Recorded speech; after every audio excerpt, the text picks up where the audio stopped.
Hello and welcome back to the ROI podcast. How to prepare for World War III? No, we're just kidding. We're going to be talking with the new and improved Professor Degen. He's a value professor of the degenerative variety, which is my favorite variety.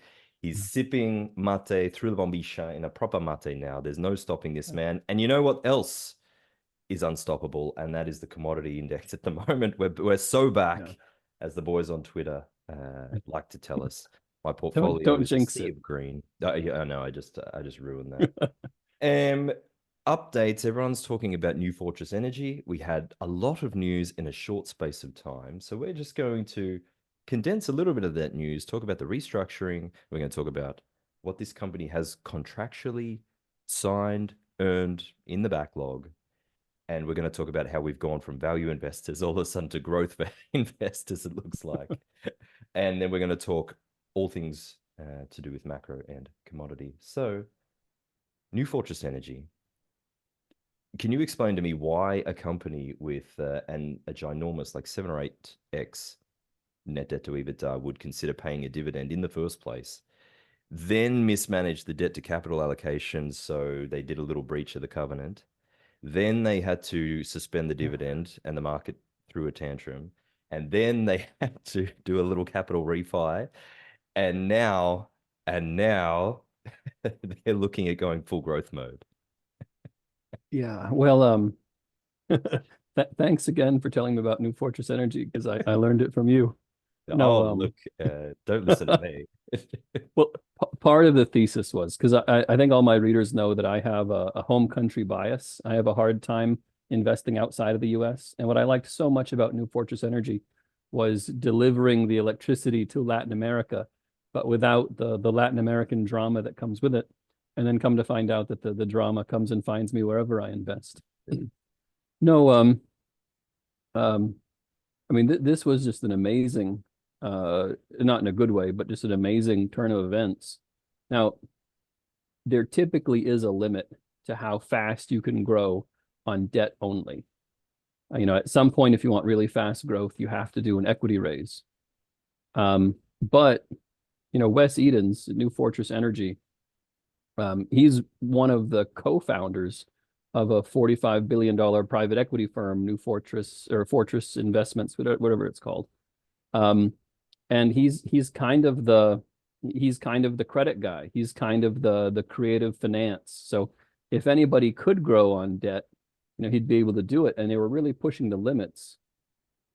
There's two parts of it. One is the Puerto Rico FEMA contract that happened, but the other is, and in this world of woke canceling people, I really am reluctant to call for anybody's job, but I have to believe that the CFO just completely dropped the ball on this, that there's really just a massive human error here that should have been avoidable. But New Fortress Energy violated one of their debt covenants for debt to assets. Part of the reason for that is the FEMA contract, when the Puerto Rican Power Authority used their clause to buy the power plants, well, they took the assets off of New Fortress Energy's balance sheet. And that changed the debt to capital ratio. Yeah. And now New Fortress Energy is owed this reconciliation money from FEMA, but it's just GAAP accounting principles. Even though that very likely will be paid, that doesn't get to go in the receivables column of the balance sheet. It's an off balance sheet item. So and of all the bear cases I've read on Twitter, some people say, well, they'll get less than the amount or it'll be very late. But there's hundreds of millions of Nobody dollars. foresaw this happening. And so I Yeah. guess, to be fair to Chris Ginter, that is a little bit of a curve ball. But on the other hand, you should also keep the balance sheet with a little bit of mattress cash, as we Yeah. would say. So because there's hundreds of millions of dollars that's off balance sheet and it messed up their debt to capital or debt to asset ratio. Well, September 30th, the end of the quarter rolls around and they have this test of their debt to capital ratio and they fail it and they're in breach of their debt covenants. So now here the lenders come in and the lenders have leverage, right? They're under the gun. They say, okay, now you're in a really disadvantageous negotiating position because the people on the other side of the table hold all the cards, and you pretty much have to do. Technically, you breached. Yeah, you have to. You've stepped in the manure. You have to do whatever they tell you to, within reason. And I kind of wrote two updates back to back, because the first one was, well, what the heck are they going to do, and what are the lenders going to demand? What kind of pound of flesh are they going to extract? And until we know what that is, there was a deadline between September 30th and October 7th for, that they have to fix this problem, and we don't know what the pound of flesh the lenders are going to extract. So my take at that time was, push the with that kind of unknown, you just have to stay away. But so the lenders gave New Fortress Energy 7 days to raise equity capital, to also raise $300 million of new debt, and to refinance $850 million worth of old debt. And they did it. They did it in 48 hours. Which is a good sign. And yeah. Wes reached into his ashtray and tipped in 50 million to participate in the offering.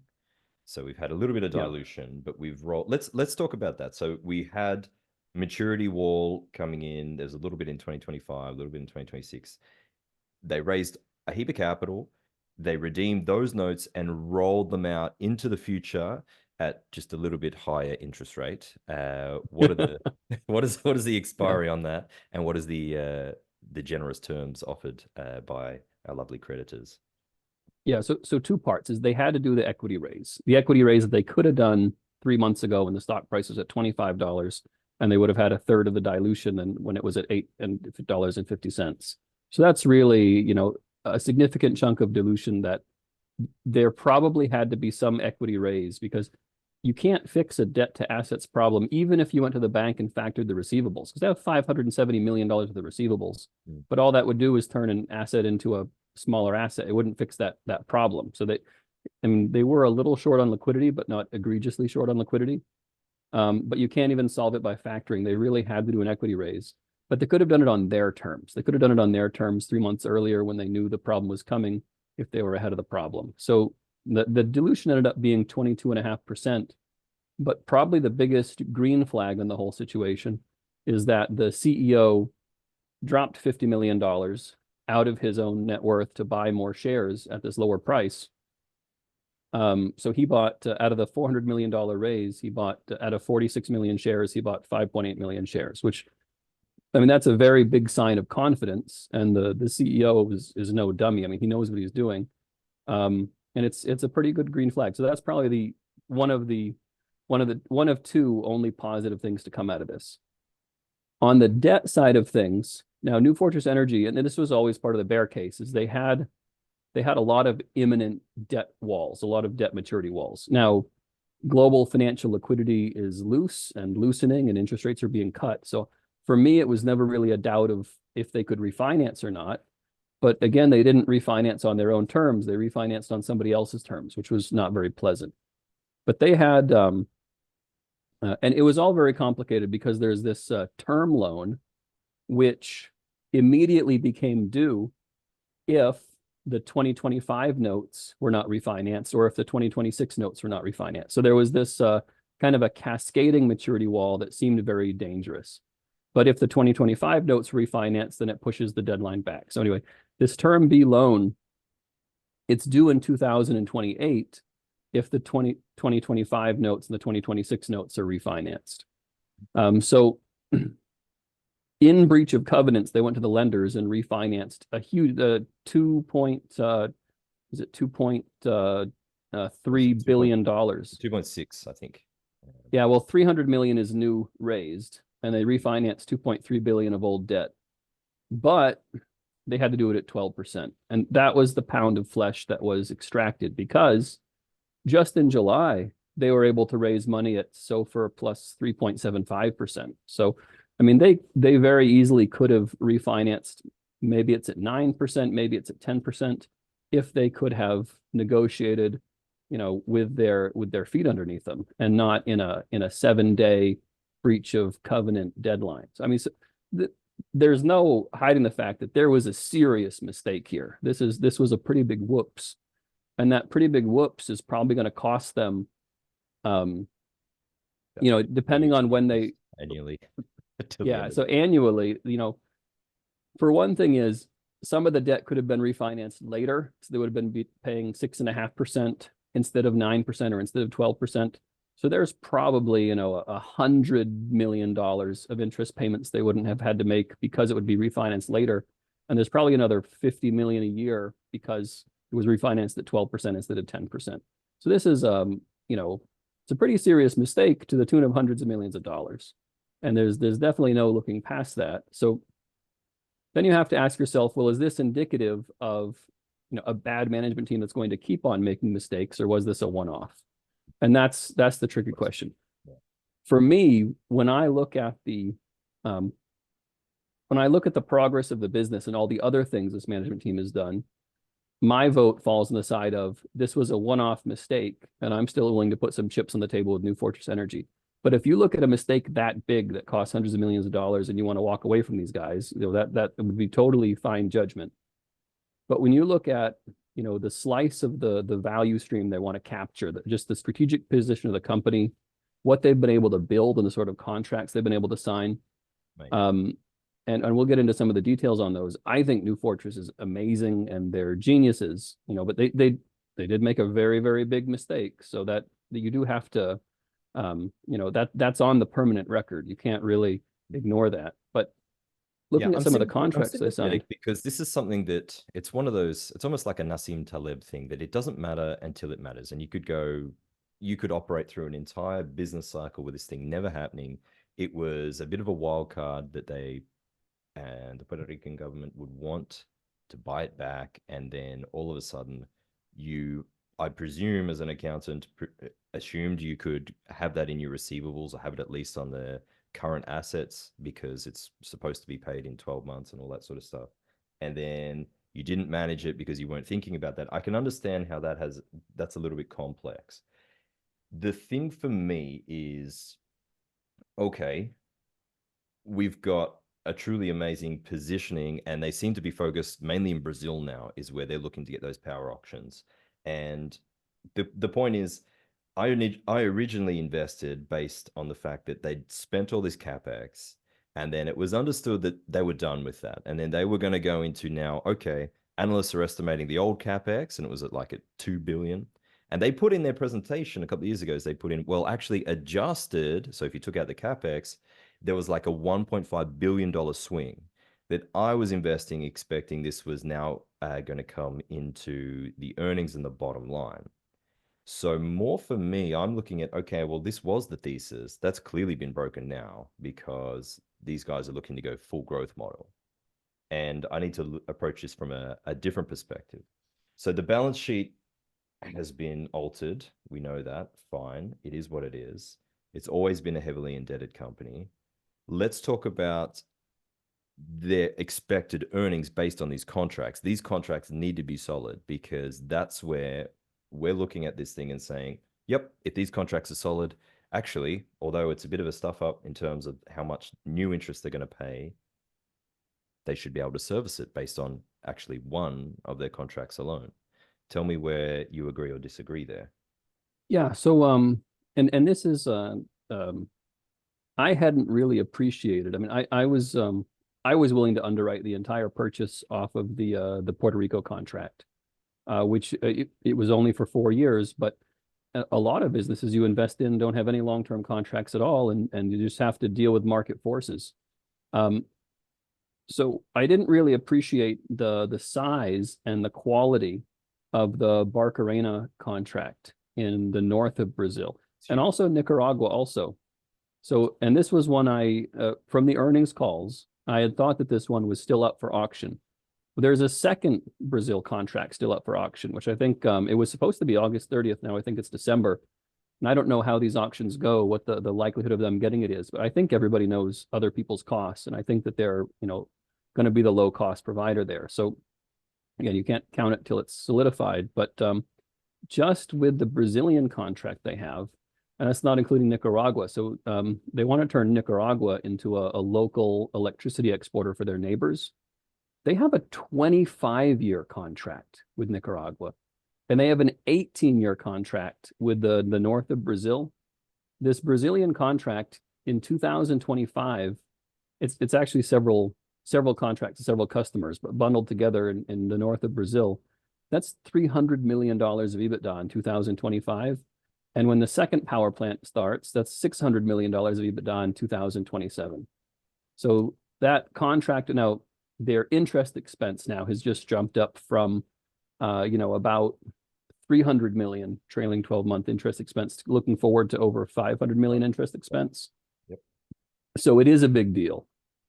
They do have to focus on either refinancing or paying down this debt, but they had plans in the works to do that. So they want to do a secured asset-based financing off of their floating liquefaction terminal that they built, which they think they can get $1.5 billion for, and they could retire some of this 12% debt. And then on top of that, they want to do an IPO in Brazil for half of the Brazilian business. But I don't know under what time frame that is. But in the Brazilian stock market, their utility companies trade at a price to earnings of 12 or 15. I mean, the price to earnings of Brazilian utilities have very high multiples for the local domestic investors there. So I mean, they could raise a serious chunk of money for that. But this 18-year contract, the Barcarena contract, even if you use a 12% discount rate, and for people that are not a bunch of finance nerds, the discounted cash flow, if you take the present value and you even use the 12% that they're being charged on the interest, that contract for the north of Brazil is worth well over $3.5 billion. I mean, that's a massive asset. And you add on to that the 25-year Nicaragua contract. And so not including the auction that's coming up in the south of Brazil that they think is going to add another $400 million of EBITDA a year. New Fortress Energy by 2026 or 2027 is going to be on a $1.6 billion EBITDA run rate, which can more than cover $500 million of interest expense and also pay down some debt. So and those contracts, the fact that they're 18 to 25 years long, and New Fortress Energy engages in long-term purchase contracts for the natural gas. So they have their cost of natural gas fixed at $4 for the next more than 15 years. That's genius. And then, that's a genius move. Yeah. So their margins are completely locked in. And by doing that, by turning themselves into, and this is because where Wes Edens comes from, that sort of finance background from Fortress Investments, by having this locked in cash flow stream for 18 to 25 years, the multiple that this company should eventually trade for when some of these risks are taken off the table and it gets classified more as a utility, I mean, you can easily get an absurd price to earning. It has huge earnings, but it can also have an absurd price to earnings multiple. So the Peter Lynch twin turbo re-rate. You got a growing earnings, yeah, a growing multiple. That was part of my thesis. So one contract, it's 1.6 gigs they've been contracted for in Barcarena in North Brazil. That's worth, if you discount it back, let's call it 3.5 on a company whose market cap is 2.2 billion as we speak, and that's after the dilution. So that's one part of the thesis. The second part of the thesis is, okay, but what are they going to do with these earnings? How sure are we that they're eventually going to clean up this balance sheet? Some of that will be contractually obligated, but what happens if Wes just goes full founder mode till the wheels fall off? Yeah, so I'm not against growth in this case. I'm against 12% interest rates. So I liked it a lot better when they were paying 6.5%. And I know that they have to know that, but also with their different covenant amendments now, they do have obligations. So when they get the money in from FEMA, a lot of that has to go to debt repayment. When they get the money in from their Brazilian IPO, a lot of that has to go towards debt repayment. So there's new language on there that's going to force some debt repayment. But also the old story that they're getting to the end of CapEx. Yeah, they didn't promise they were going to stop CapEx. They promised that they were going to stop CapEx out of free cash flow. So for example, if they're able to get a 20-year power purchase agreement from a US-based data center that's highly creditworthy, well, they could factor that receivable and build the power plant with the money from that. So they can actually use the money from the power purchase order to build it and never have to spend any money out of pocket to do it. That's the sort of growth that they're looking at, which is to start keeping their own free cash flow, using that to either pay down debt or return it to shareholders. And then future growth is going to be based off of, more creative finance. Secured finance. Yeah, that's okay. That's okay. I still like the part where we get back to debt-free-ish and pay streams of dividends to fund my retirement. I don't need a clean balance sheet. I don't need to be debt. I would like it to be low interest rate. But if you predict, like I predict, that we're going to be having, it might come and go in waves, but some sort of long-term sustained inflation because we have a Congress running a deficit of 8% of GDP. I would prefer it to be more like 3-4 times net debt to EBITDA rather than 8. Oh, they definitely could pay down some. They absolutely could pay down some, especially the high interest rate stuff. But anything that they could get, the assets they've built, like the FLNG one, that has a 20 to 40-year life. So if they can get, a 15-year debt on that at, 6 or 7%, and then let inflation just destroy the real value of that debt, I would love to have leverage on these kind of earnings. So I'm not a clean balance sheet kind of guy. I like a dirty balance sheet, but not at those interest rates. 12% is too painful. So they absolutely should do something about that debt. And they also, one of the new amendments is they're not allowed to pay a dividend anymore. So until their primary lender with all the amendments on their debt is completely removed from the situation or they renegotiate with them, there's no dividends coming in the pipeline. It doesn't prevent share buybacks. They could do some of that, but there's no dividends coming. I'm okay with that. Look, I get it. In my 20s, I was the roll-up kind of guy, and it was all about how much debt can I put on this thing to juice the IRR. So I love it when you talk dirty to me, Prof. But now I'm older with a few more gray hairs, and I start to look for a less stressful stream. It's very distinguished. My gray doesn't show up because I'm just a little bit too blonde, so you can't see my gray. But yeah, it's all about the contrast. They tell me. So New Fortress, debt has been restructured. Earnings are contracted. It's a little bit cumbersome, but we're going to get there over the longer term. At this stage, good opportunity to buy if I'm looking at this as if it was a new investment presented to me and I never knew about it before, and position size appropriately. Do your own due diligence. Don't listen to me. I'm just some crazy guy with graying hair. The only question is there still is around, I think, about $1 billion worth that's due in 2026, right, on the balance sheet. There's a principal that's still there. Yeah. That's the term loan A, right? So the term loan A is $1 billion. And they also, so there's $1 billion in 2026, $1 billion in 2028, and now $3.6 billion in 2029. They're going to have, so they're guiding toward 175 million of EBITDA next quarter 3, 275 for quarter 4. And the first piece of Barcarena comes online quarter 1, 2025. Nicaragua comes online quarter 4 of this year. So all these things, these several year projects that they had gotten into position, they're all coming online now after a couple years of building out each one. So there were kind of two parts of the thesis. One is that they're going to slow down the capex or not pay capex from free cash flow. The other part is all the stuff that they've been building, it finally starts coming online and finally starts accelerating. And another aspect of it is some of these 18, 25-year contracts have a certain amount of growth built in. So they're actually growing cash flow streams that they're projected to increase volumes during that time. I mean, this is it's just an amazing financial position to be in, to have your input costs completely controlled, and your margins and fat margins too. So they actually, in one of the presentations, they finally broke down what the margins were for per million BTUs. That's right. And in Puerto Rico, it was $8 per MMBTU in margins. I think in One of the countries it was $4.50, one was $7, but some Great. of their biggest contracts are, $8 per MMBTU.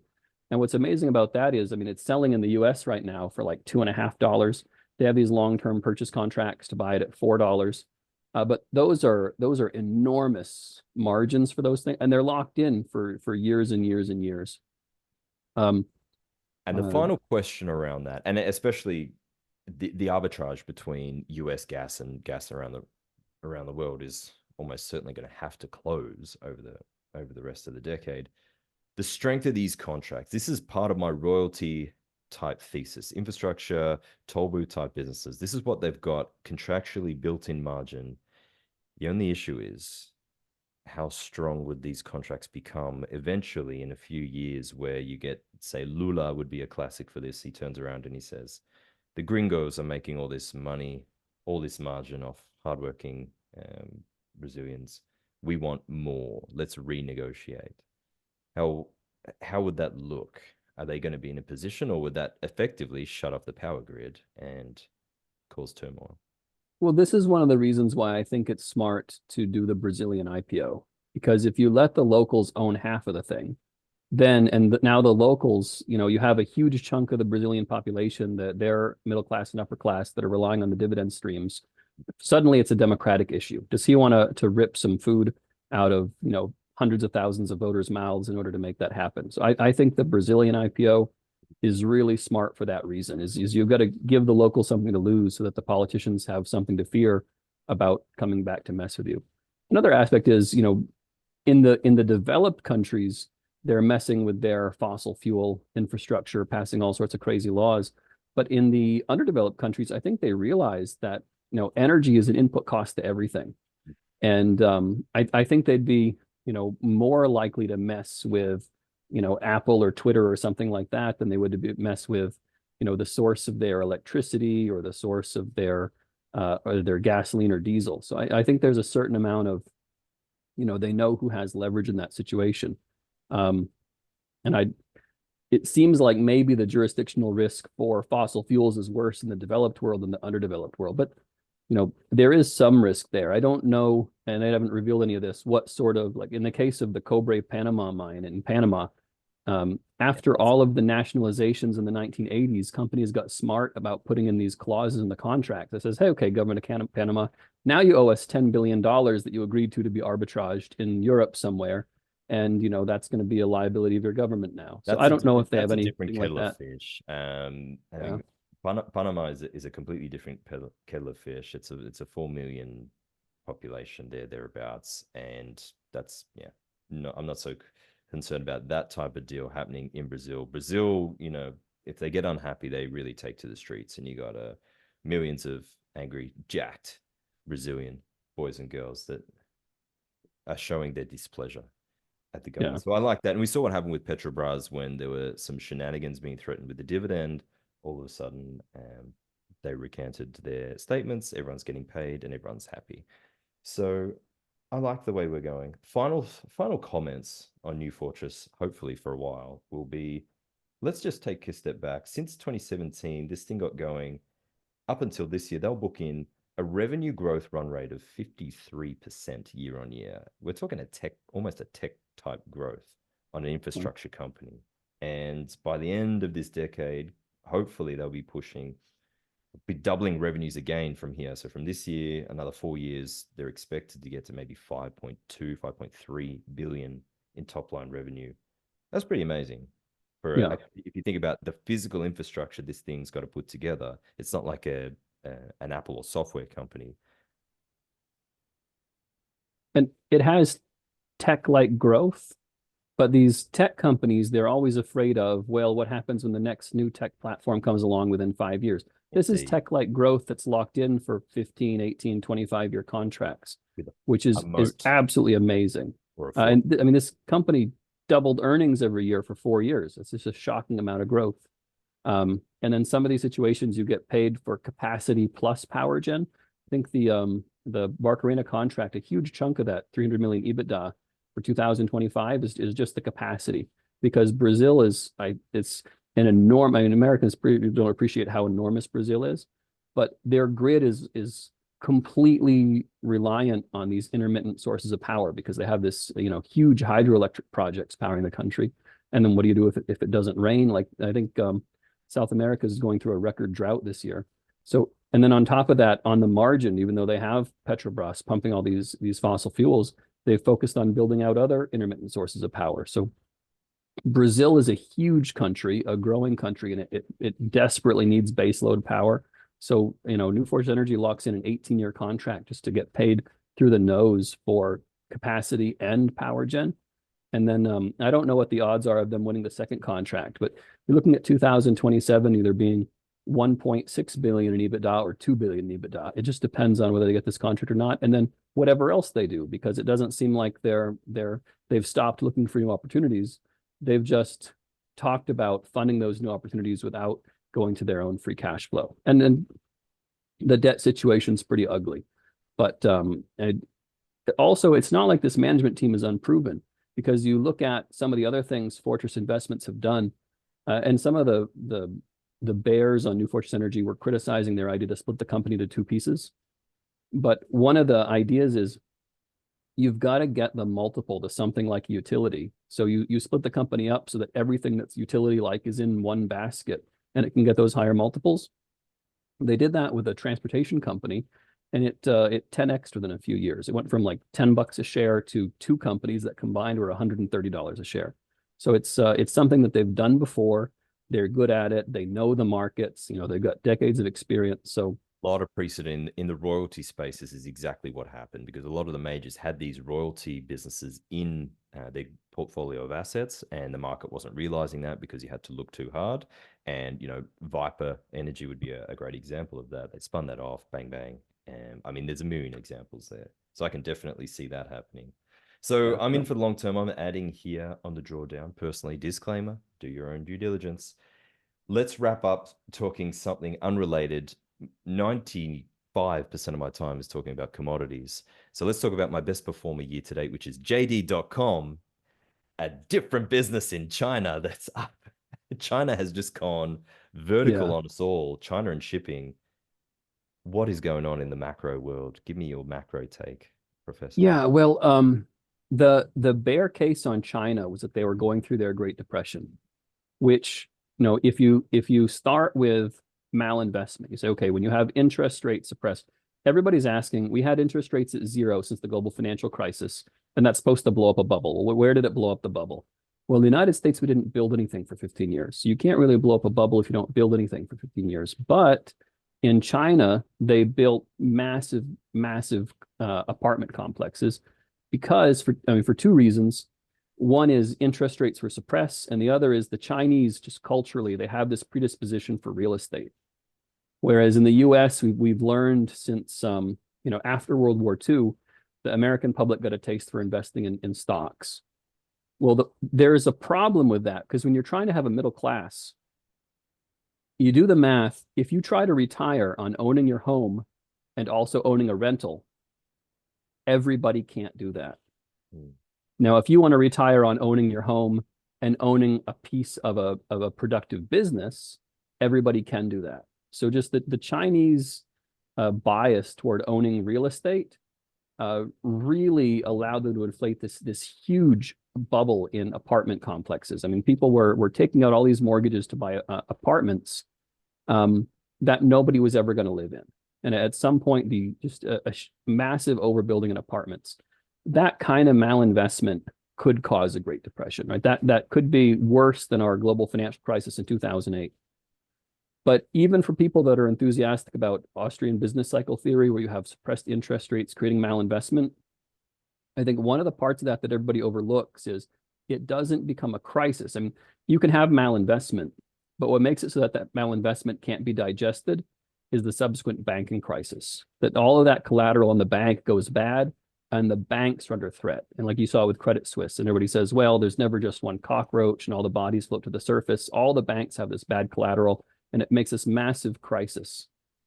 Well, part of the problem, we saw this with First Republic and Silicon Valley Investment Bank. If you fear the bank is insolvent, the game theory is you go to the bank and you take your money out. Panic first. Yeah. Yeah. And if you know your game theory Nash equilibrium, Well, how do you change the prisoner's dilemma?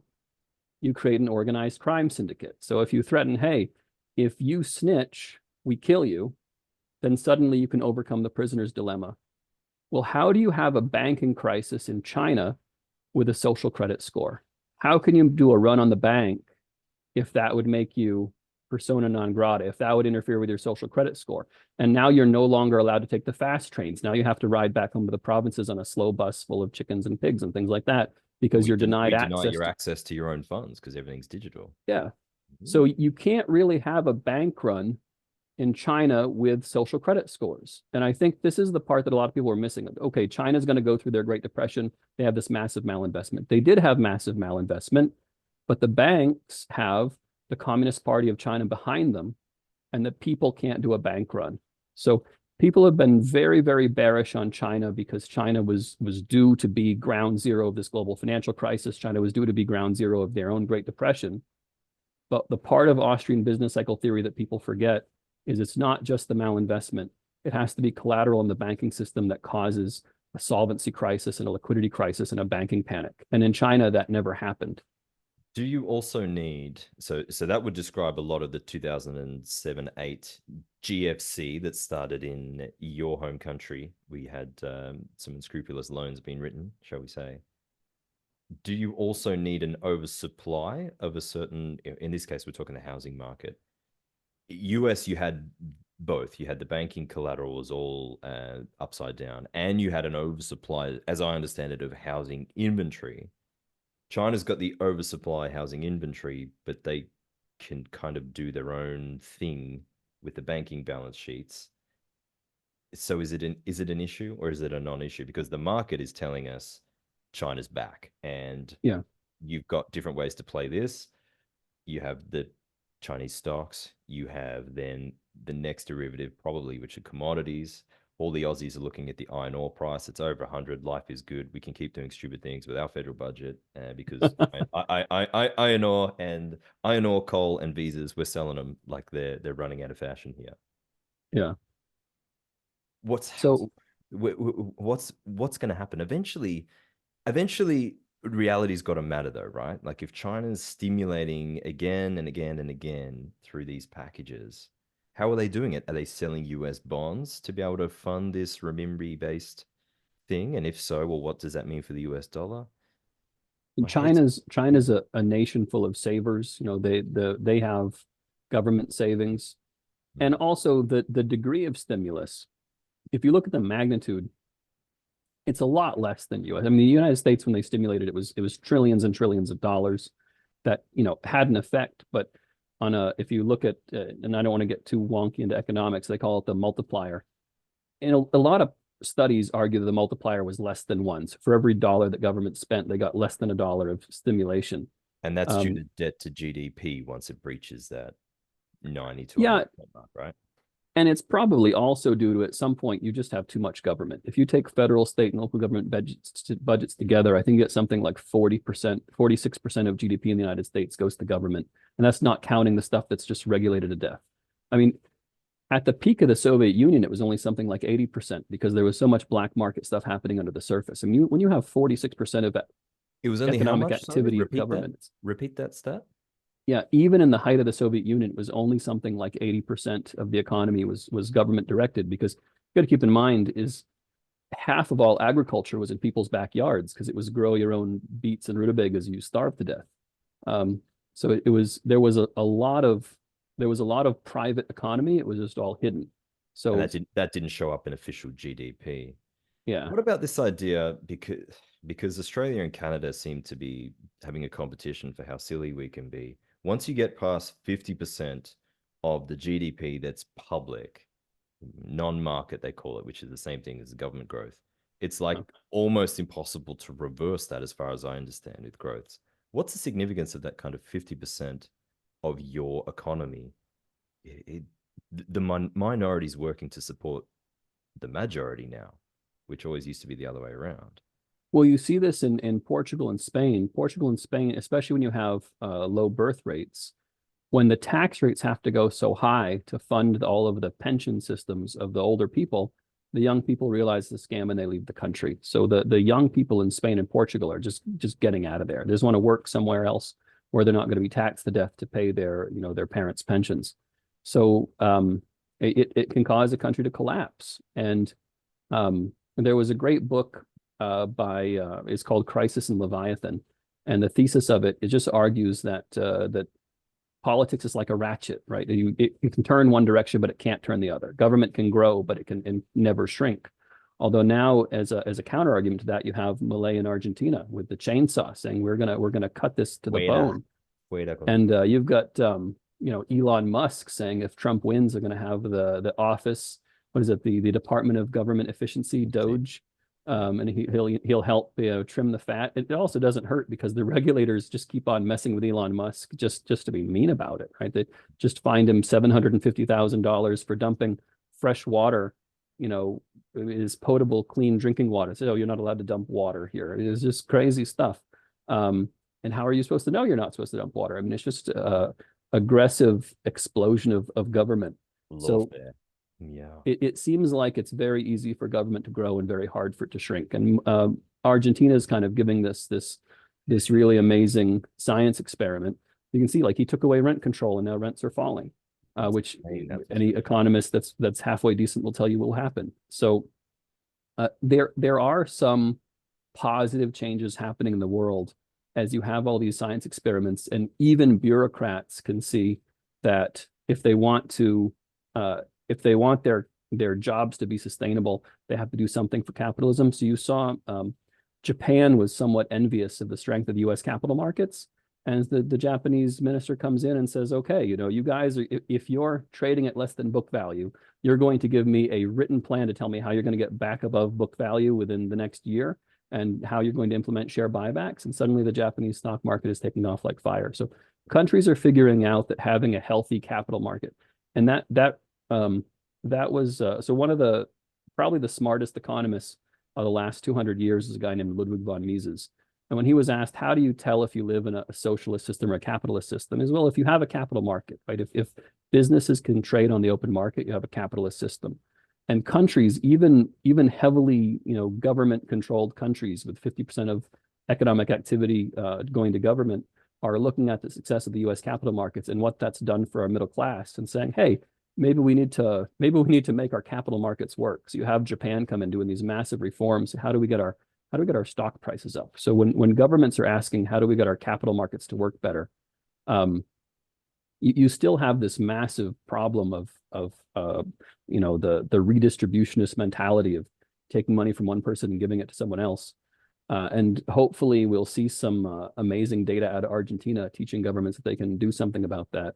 I think you guys are so lucky to have the superannuation fund as opposed to our social security system, because right now the real problem in the US is the social security system and the size of the baby boomer demographic and how much burden that puts on the income of young people. It's pretty pernicious, and it's a pretty hard problem to try and solve.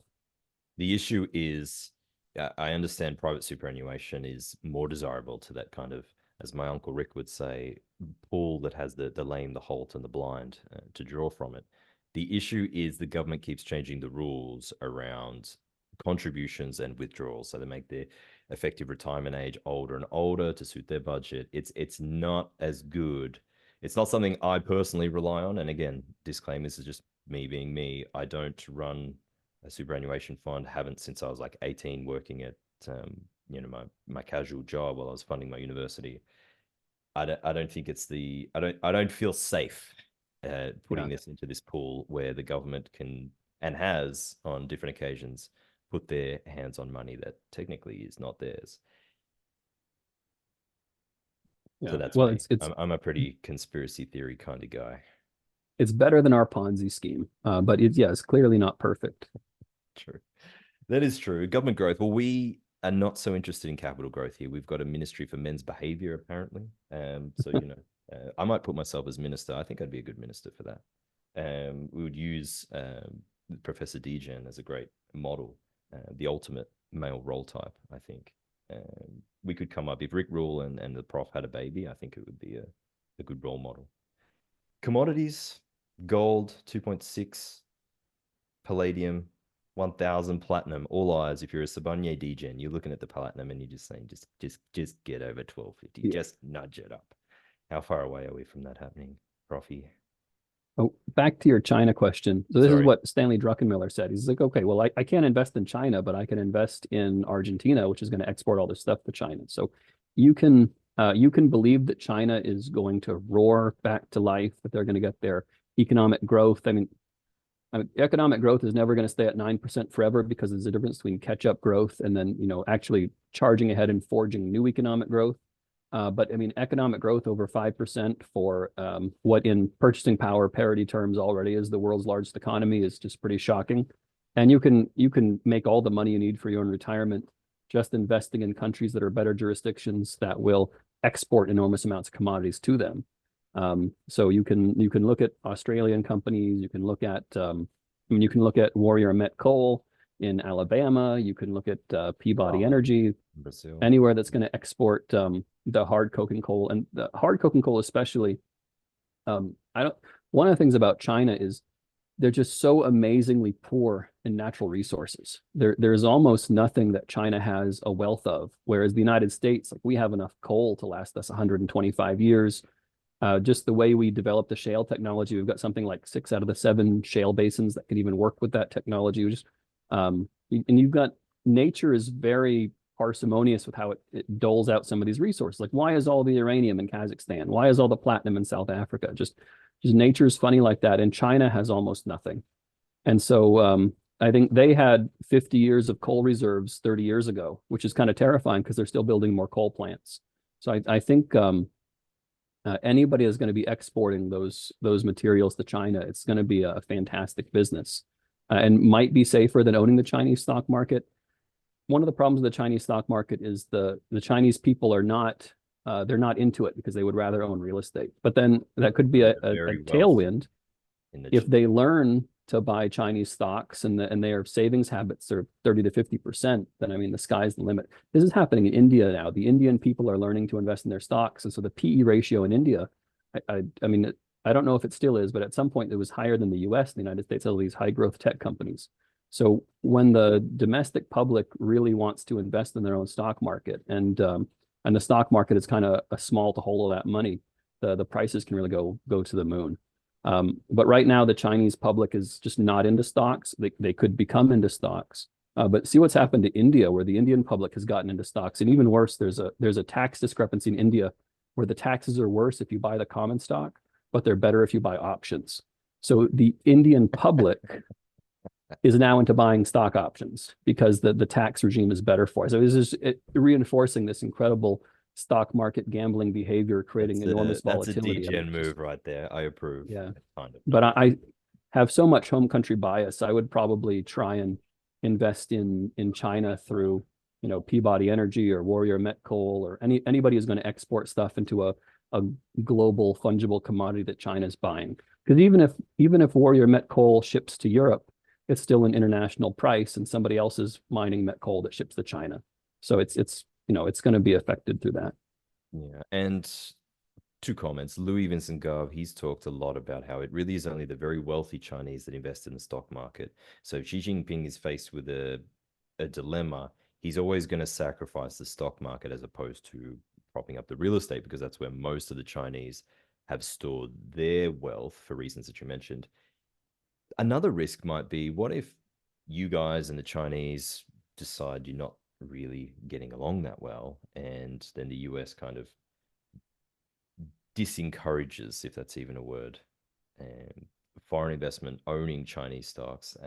I'm a proud holder of some Gazprom, which I continue to see in my account. So that's a nice little position they're waving at me, saying you got to be careful trusting the gringos. Is that a risk, or is it not a risk?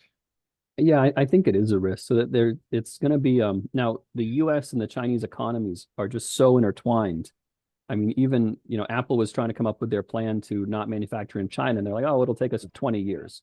So I think the odds of things getting really bad between the U.S. and China are small, just because we're so interdependent. But it's still a chance.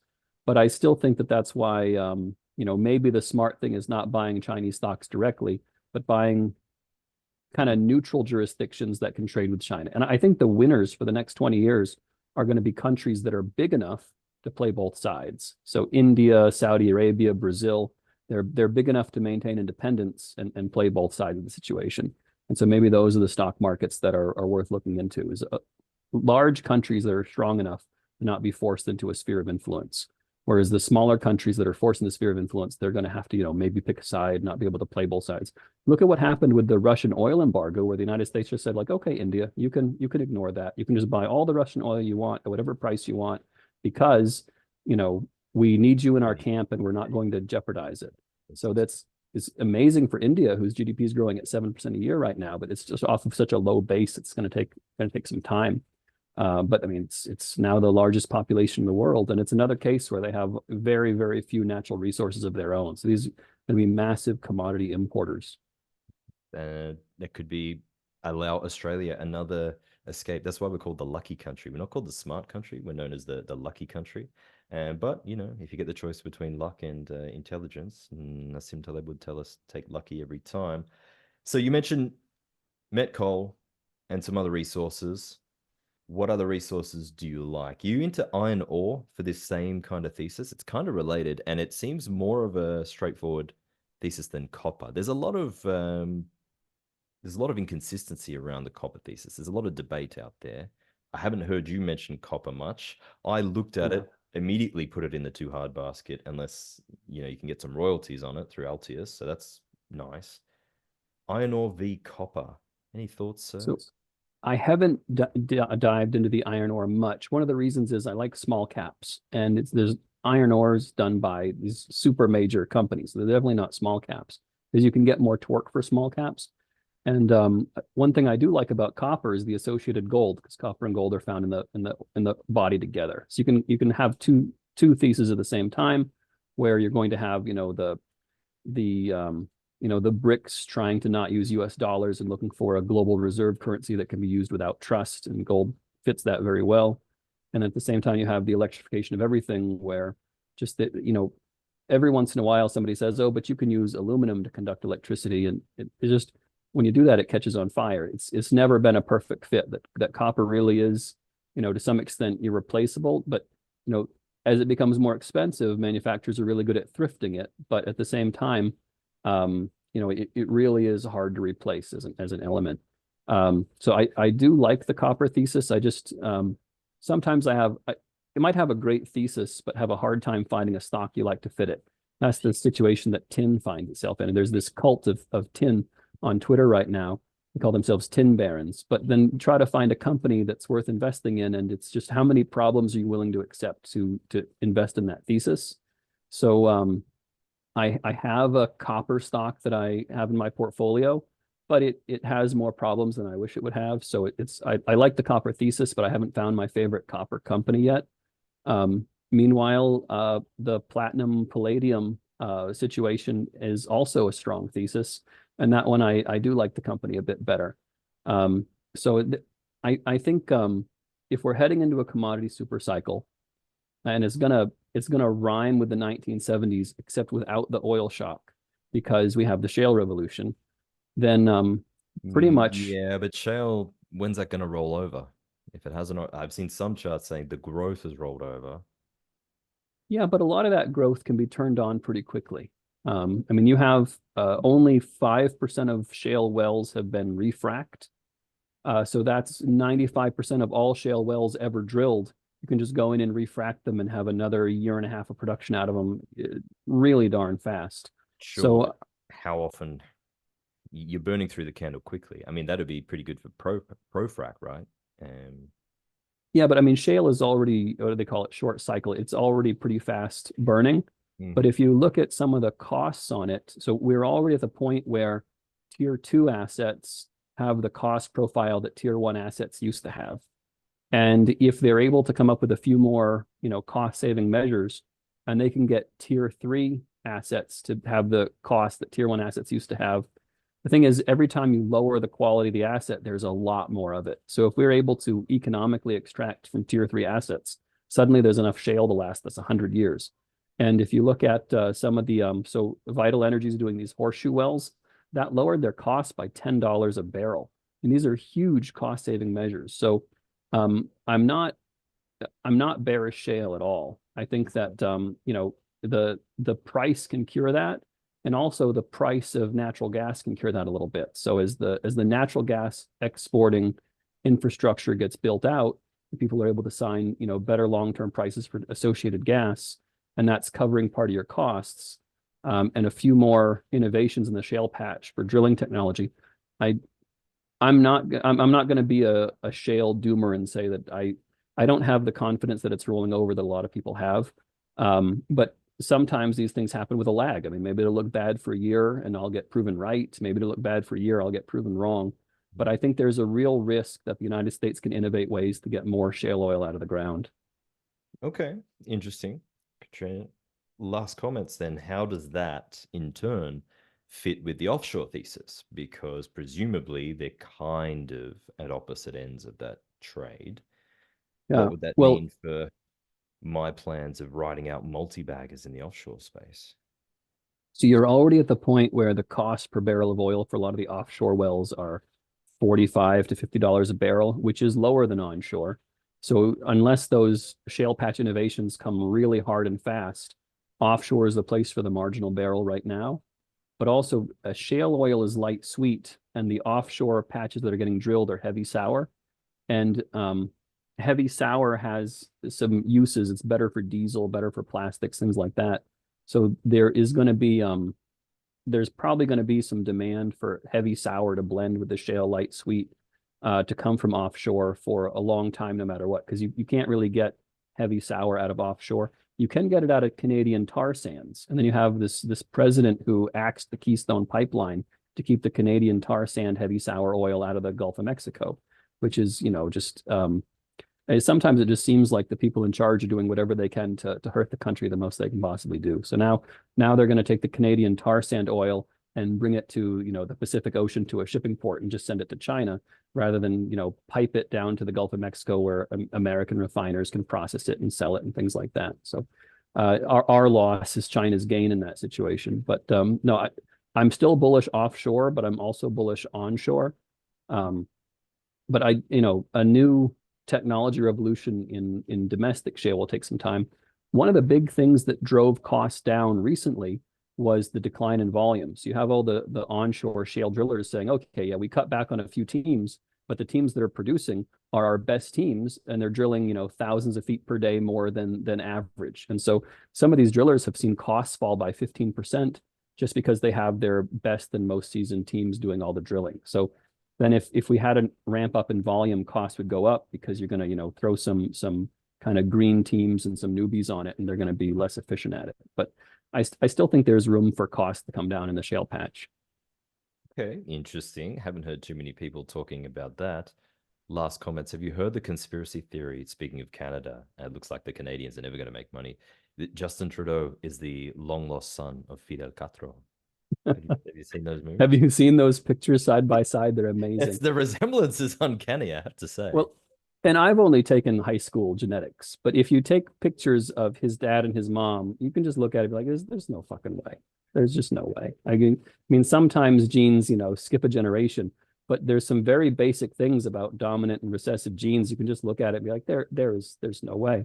So again, this is somebody just speaking from an armchair in a bathrobe with a high school genetics class. That's my favorite type of person. But look at the pictures. I mean, there's just no way. So what are you going to do?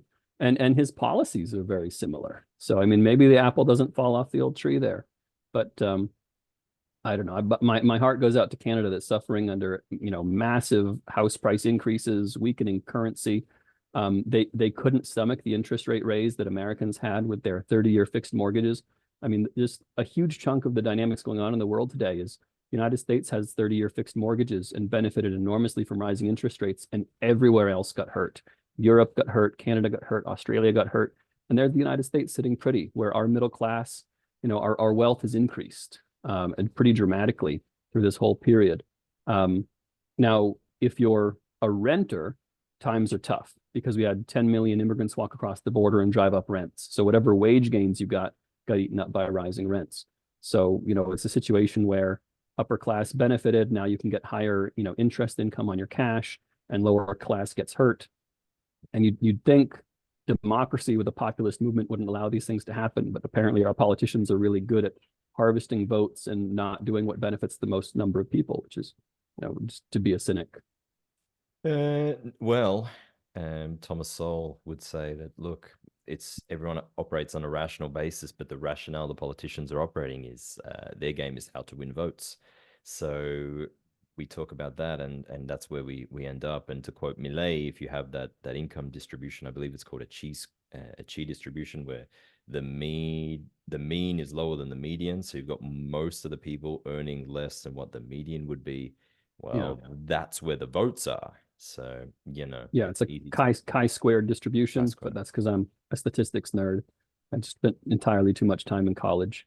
But so I think it's more cynical than that, because you have the whole divide and conquer, where you tell the right and the left they're enemies of each other. Yeah. But I have noticed a huge change in the country just in my lifetime, which is, if I look back to when I was a teenager, when I was a young adult, you would find small business owners that were Republican, small business owners that were Democrat. You would even find government employees that were Republican and government employees that were Democrat. And now it's become completely bifurcated. If you walk through a tourist town where most of the businesses are, entrepreneur, like all the little local restaurants, they've all got Trump signs in the window. And you've never seen a world where every small business owner is of the same way, and then every government employee is of the same way. So the system's become bifurcated between people that are sustained by government and people that are sustained privately. Now, in that fight, if somebody has to win, there is a right answer, right? Because we know what happens if government wins systemically in that fight, that you have to have a private economy to support a government. You can't have a government to support a private economy. So yeah, but people don't understand that, Steve. So say that once again. There's a right answer. Why? Who has to win? Because people actually don't understand that. Who has to win and why? What's the example of where the bad guys win in this case? Yeah, I mean, the bad guys win when you have the command economy, right? When the resources are taken, they're dispensed by somebody who doesn't have to operate within market forces. They don't have to give the customer what they want. They just spend the money how the apparatchik decides it should be spent. That system doesn't work. That system impoverishes people. That system leads to human misery. It leads to human suffering. It's been tried time and time again. The side that has to win is the private sector. Now, there's always room for improvements on the legal system. The private sector could always have a better legal system, a better rule of law to operate under. I'm not saying that people are going to figure everything out the right way on the first try. What I'm saying is you can't tax your way into prosperity, right? The government is not Santa Claus. They don't just give out goodies. Those goodies have to come from somewhere. And when the money is doled out, there's always a loss. It always provides less value than what's taxed away. So if you want a country to be wealthy and prosperous, and it's not just the simple matter of like, oh, these people are greedy and they want to be fat. A wealthy country provides stuff that's really important to people. I meet families on the playground where their kids were born after 24 weeks, and they're born 16 weeks premature, and they spent 3 or 4 months in neonatal intensive care. That's expensive, right? Only rich countries can do that. If you are in sub-Saharan Africa and your child's born at 24 weeks, it's not happening. So there's things that are really important to people, life or death things, why it's really good to live in a rich country.